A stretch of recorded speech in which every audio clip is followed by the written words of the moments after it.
ঢাকার এক সাধারণ ছেলেটি, নাম তার আদনান, স্বপ্ন দেখে নিজের ছোট্ট স্টার্টআপকে বড় কিছু করানোর জন্য। দিনে অফিস করত, রাতে ফুড ডেলিভারি করত, সময় নেই প্রেম করার জন্য। কিন্তু রোজ সন্ধ্যায় মেট্রো রেলের প্ল্যাটফর্মে সে দেখে এক মেয়ে, নাম তার হৃদা। মুখে অদ্ভুত এক হাসি, যেন ভোরের আলো। শ্বাস করে না কথা বলতে গেলেও সময় হয় না, প্রতিদিনই সময় ফুরিয়ে যায়।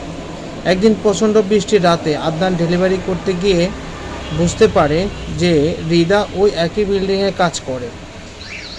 ছাতা দিয়ে দরজার সামনে দাঁড়ানো হৃদা বলল, তোমার এই পরিশ্রমটাই আসল পরিচয়। স্বপ্নটাকে ছাড়বে না, স্বপ্নকে বড় করে দেখো। যেদিনই তারা কথা শুরু করে দিল, কিন্তু ঠিক তার এক সপ্তাহ পর আদনান একটি গাড়ি দুর্ঘটনায় গুরুতর আহত হয়ে।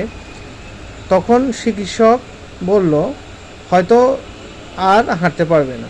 হৃদা প্রতিদিন হাসপাতালে গিয়ে আদনানের কাছে একটা বাক্য লিখে রাখে, তুমি তোমার স্বপ্নকে ছেড়ে দিবে না, স্বপ্নকে বড় করে দেখবে।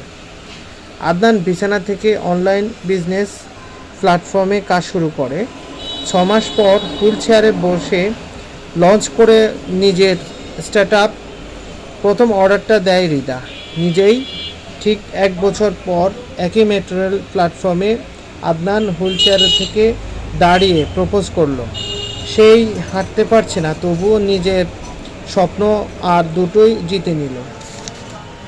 প্রতিবন্ধকতা শরীরে, সাহসে নয়। আর সত্যিকারের ভালোবাসা